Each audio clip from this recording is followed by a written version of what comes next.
toutes les semaines, on parle bien-être. Et là, effectivement, on va parler bien-être à travers le sport. Hier, se sont rassemblées 15 000 personnes pour courir. On parlait cœur tout à l'heure, et courir, c'est très bon pour le cœur. Alors, on va voir un petit peu les mythes et les réalités autour justement de la course à pied. Et puis, quand on veut débuter, comment fait-on? Est-ce que tout le monde peut courir? Est-ce que tout le monde peut courir? Est-ce que Roger peut se mettre à courir? Frédéric, moi, est-ce qu'on peut se mettre à courir? Oui, tout le monde. Oui, disons que le premier geste à faire est peut-être d'aller demander à son médecin. Si on a l'accord de son médecin, oui, on peut aller courir. D'accord. À ce moment-là, on peut aller courir. Certains nous disent que courir est traumatisant pour le corps. Alors, effectivement, quand on court, il faut savoir que 65% de nos muscles sont mobilisés et qu'à chaque pas, on amortit 3 fois le poids de son corps. Et ça paraît lourd, est-ce que notre corps, justement, est fait pour supporter autant de poids? Alors oui, justement, le corps est fait pour supporter autant de poids. Il faut même savoir que c'est très bon pour la santé. C'est ce qui permet au corps, d'ailleurs, de se renforcer. Quand on regarde un geste de course à pied, eh bien, on voit que alors, le poids est important. Au niveau du cartilage et des os, eh bien, on va avoir une augmentation de la densité du cartilage. On va également avoir une densification des os, puisque chaque micro-traumatisme permet à l'os de pouvoir se renforcer. Donc, quand on est en bonne santé, faire du sport, c'est bon. Ça renforce le cartilage et les os.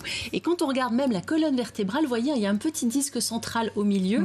Eh bien, ce petit disque central va permettre de nourrir les disques intervertébraux. Et donc, c'est bon pour la colonne vertébrale de courir. C'est même bon pour les lombaires. Ah oui, d'accord. Quand on n'a pas de problème, quand on n'a pas de soucis, c'est très bon, au contraire. Et c'est bon pour notre cœur également. Oui, c'est bon pour le cœur, c'est excellent pour le système cardiaque et le système pulmonaire. Quand on regarde au niveau du cœur, le fait de courir, ça fait baisser l'hypertension, ça augmente le cholestérol HDL qui est le bon cholestérol et donc ça fait diminuer le mauvais cholestérol et ça permet aussi de diminuer l'arythmie. Donc effectivement, c'est excellent pour le cœur. Alors comment est-ce qu'on va faire, comme quand Roger et moi, comme on n'a pas couru depuis longtemps, tous les deux, pour s'y remettre, pour s'y remettre, comment est-ce qu'on s'y prend? Alors quand on veut reprendre la course à pied, on y va tout doucement. Et là, j'ai un truc à vous donner, c'est une phase en 4 semaines. La première semaine, alors on commence toujours une demi-heure. Une demi-heure, on commence par marcher 10 minutes. Ah oui. Voilà, on marche 10 minutes, on court 5 minutes. Fractionné. On marche 10 minutes, on court 5 minutes. Ah oui, ça va, la deuxième semaine, on augmente. On marche 8 minutes, on court 7 minutes. On marche 8 minutes, on court 7 minutes. Et comme ça, on va jusqu'à la 4e semaine où on court 11 minutes et on ne marche plus que 4 minutes.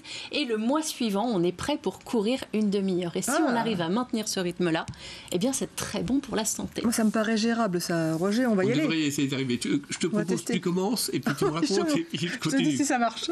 D'accord. Merci beaucoup, Elisabeth. Merci, Roger. Merci beaucoup, Frédéric. Merci.